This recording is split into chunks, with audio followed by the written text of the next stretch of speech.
أما بعد فأعوذ بالله من الشيطان الرجيم بسم الله الرحمن الرحيم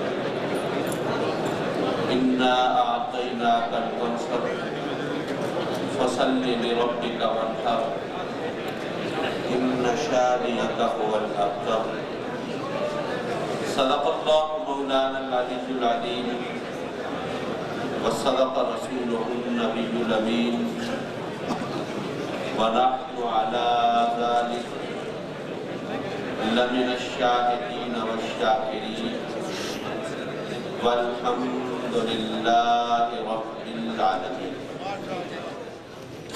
حضرات مکرم، سب سے پہلے تو میں سنی کانفرنس کے منتظمین کو یہ عظیم الشان کانفرنس منعقد کرنے پر خراج تحسین پیش کرتا ہوں، اور اس کے بعد ایک بات تو یہ عرض کرنا چاہوں گا، شاعر کی زبان سے کہ دشمنوں سے بھی اچھا برتاؤ، دشمنوں سے بھی اچھا برتاؤ دشمنی کو دبا ہی دیتا ہے، اور گرم کتنا ہی کیوں نہ ہو پانی آگ کو تو بجھا ہی دیتا ہے۔ گرم کتنا ہی کیوں نہ ہو پانی آگ کو تو بجھا ہی دیتا ہے۔ اس سنی کانفرنس کا پیغام عشق و محبت کا پیغام ہے، الفت و چاہت کا پیغام ہے۔ حضرات مکرم، اس وقت اہل سنت جس کیفیت سے دوچار ہے، اس میں صرف کانفرنس منعقد کرنا یہ ہمارا مقصد نہیں ہے، بلکہ اس کانفرنس کے اثرات سے فائدہ اٹھانا، ان کو باقی رکھنا، ان کو جاری رکھنا، یہ اصل میں ہمارا مقصود ہونا چاہیے۔ جہاں تک عقیدے کی بات ہے تو یہ بات الحمدللہ یہاں پر آنے والے بے مثال خطبہ نے، مقررین نے، واعظین نے، مناظرین نے بڑی تفصیل سے آپ کو سمجھائی کہ ہماری محبت کا تصور حضور علیہ السلام کی محبت کے بغیر مکمل نہیں ہوتا، ہمارے ایمان کا تصور سرکار کی الفت و چاہت کے بغیر قائم نہیں ہوتا۔ اور یہ بات ذہن میں رکھیے، وہ وقت یاد کیجئے جب کافروں نے حضور علیہ السلام کو تانا دیا، معاذ اللہ سرکار پر پھپتی کسی، ابتر کہا، سرکار کے بارے میں گویا یہ فرمایا کہ ان کا بیٹا نہیں ہے، ان کا نام روشن کرنے والا نہیں، ان کی نسل چلانے والا نہیں، یہ پھپتی کسی، تو یقیناً سرکار پر ایک رنج و الم کی کیفیت آئی ہوگی، سرکار کے دل پر ملال آیا ہوگا، اور رب کریم نے اپنے محبوب کی دلجوئی فرمائی، اپنے محبوب کی دلجوئی فرمائی، فرمایا اِنَّا أَعْطَيْنَاكَ الْكَوْثَرَ، اے محبوب اگر تیرا کوئی دشمن تجھ پہ آوازہ کستا ہے،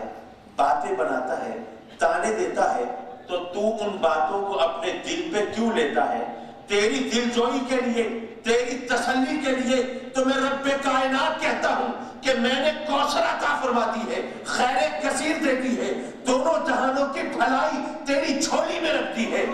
اب یہ فرمانے کے بعد پھر جو اگلا جملہ ہے وہ بظاہر پیوند معلوم ہوتا ہے۔ حضرات، میں مجمع کو تو خاموش کرا سکتا ہوں، علماء کی خدمت میں کیا عرض کر سکتا ہوں۔ دیکھیے اگلا جو جملہ ہے وہ بظاہر پیوند معلوم ہوتا ہے۔ اللہ نے اپنے محبوب کی دلجوئی فرمائی، محبوب تجھے کوثر دیتی ہے، دونوں جہانوں کی بھلائی دیتی ہے، اور خیر کثیر تیری جھولی میں رکھتی ہے، اپنی نعمتیں تجھ پر تمام کرتی ہیں۔ فَصَلِّ لِرَبِّكَ وَانْحَرْ، پس آپ نماز پڑھیے اور قربانی دیجئے۔ یہ جملہ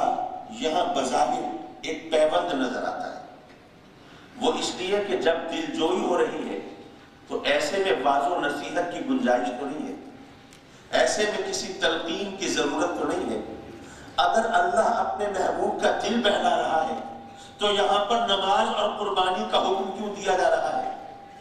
تو اس میں دو حکمتیں ہیں، وہ سمجھ لیجئے اور میں آپ کی جان چھوڑ دوں۔ دیکھیں بھائی، بات یہ ہے کہ پہلی بات تو یہ ہے کہ یہاں پر اللہ نے اپنے محبوب کے پردے میں اپنے محبوب کی امت سے خطاب فرمایا ہے، اور گویا یہ فرمایا کہ اے محبوب تجھے تو میں نے کوثر دے دی ہے، دونوں جہانوں کی بھلائی دے دی ہے، اپنی نعمتیں تجھ پر تمام کرتی ہیں، میں نے سب کچھ تجھے عطا فرما دیا، لیکن جس کو سب کچھ دے دیا جب اس کو بھی حکم ہے وہ بھی نماز پڑھے اور وہ بھی قربانی دے، تو اے میرے محبوب یہ تو میرے بندے ہیں، انہوں نے تو ہر وقت میرے سامنے ہاتھ پھیلانا ہے، ہر وقت سوال کرنا ہے، کبھی اولاد مانگیں گے، ان کی صحت و سلامتی مانگیں گے، روشن مستقبل مانگیں گے، رزق میں فراخی مانگیں گے، کاروبار میں برکت مانگیں گے، عہدہ و منصب مانگیں گے، جاہ و جلال مانگیں گے، مال و منال مانگیں گے، درہم و دینار مانگیں گے، شان و شوکت مانگیں گے، طاقت و حکومت مانگیں گے، اقتدار و اختیار مانگیں گے۔ اے میرے محبوب جس کو سب کچھ دے دیا ہے جب اس کو بھی حکم ہے وہ بھی نماز پڑھے اور وہ بھی قربانی دے، تو جس نے ہر وقت سوال کرنا ہے وہ نماز اور قربانی سے منہ کیسے پھیر سکتا ہے؟ تو یہ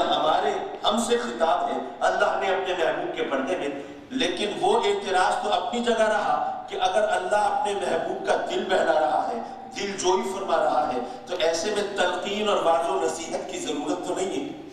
تو پھر یہ انداز بیان کیوں ہے؟ اللہ اکبر، یہ بات سمجھنے کی ہے۔ بھائی اگر خدا نہ خواستہ کسی کو تکلیف پہنچے، کوئی رنجیدہ ہو، ملول ہو، افسردہ ہو، غم و اندوہ سے اس کا پالا ہو، اور آپ اس کا دل بہلانا چاہیں، تو آپ اس کو ایسے کاموں میں مشغول کریں گے کہ اس کی توجہ بڑھ جائے، اس کا دھیان کہیں اور ہو جائے، ٹھیک ہے نا؟ تاکہ وہ اس افسردگی اور رنجیدگی کا سبب بھول جائے۔ کسی کو فٹ بال کا شوق ہے، چلو یار فٹ بال میچ دیکھنے چلتے ہیں، تاکہ اس کا دل بہل جائے۔ اگر کوئی فلموں کا شوقین ہے تو چلیے اس طرف لے جائیے۔ کسی اور حوالے سے اگر کسی کا دل بہلتا ہو تو آدمی اس کے لیے ہزار جشن کرتا ہے، کبھی پکنک مناتا ہے، کبھی لہو و لعب کی صورت پیدا کرتا ہے، کبھی کھیل کود کا ماحول پیدا کرتا ہے۔ پتہ یہ چلا آدمی کا دل جس میں بہلتا ہے اس کا دل بہلانے والا وہی سبب پیدا کرتا ہے۔ اللہ فرماتا ہے اے محبوب یہ ان کافروں کی پھپتیوں کی وجہ سے، ان کے تانوں کی وجہ سے، ان کے آوازوں کی وجہ سے اگر تجھ پر ملال ہے، اگر رنجیدگی ہے، اگر افسردگی ہے، تو اے میرے محبوب میں جانتا ہوں جب تو میری بارگاہ میں جھکتا ہے تو پھر دنیا و ما فیہا کا تجھ کو ہوش نہیں رہتا۔ نعرہ تکبیر، نعرہ رسالت، علماء اہل سنت۔ جب تو مجھ سے لو لگاتا ہے تو اے محبوب اس کے بعد پھر تجھے کسی کی پرواہ نہیں رہتی، تو میں نے تو تیرا دل بہلانا ہے نا، تو پھر میری بارگاہ میں جھک جا، پھر میری خاطر اپنی خواہشات اور جذبات کی قربانی دے دے، اور یہ تو تیرے دل بہلانے کی صورت ہے۔ تو مجھ سے لو لگا لے، میں تجھ پہ نظر فرما لوں، تو مجھ سے راضی ہو جا، میں تجھ سے راضی ہو جاؤں، ہمیں اور کیا چاہیے؟ اللہ اللہ۔ حضرات مکرم آخری بات عرض کروں اور پھر اجازت طلب کروں۔ وہ آخری بات اس کانفرنس کی میرا خیال ہے ختم نبوت کے حوالے سے ہو تو زیادہ بہتر ہے۔ دیکھیے پہلی بات تو یہ کہ قرآن مجید میں جس نبی پر اور جس وحی پر ایمان لانے کے لیے ہمیں حکم دیا گیا ہے وہ یا وہ وحی ہے جو سرکار پر نازل ہوئی، یا وہ جو سرکار سے پہلے من قبلک، اے محبوب جو تجھ سے پہلے تو کچھ نہیں نازل ہوئی، جو کچھ کتابیں آئیں،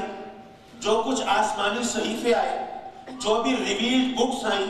اے محبوب جو تجھ پر وحی آئی جو تجھ سے پہلے آئی، جب تک اس کو نہیں مانیں گے مومن نہیں ہو سکتے۔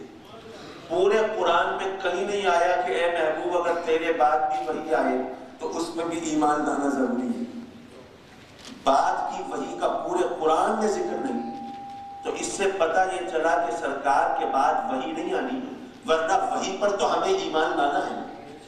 پہلی بات۔ دوسری بات اور آخری بات، دیکھو بھائی یہ ایک علیحدہ بحث ہے کہ سرکار کے بعد کوئی نبی آ سکتا ہے یا نہیں آ سکتا۔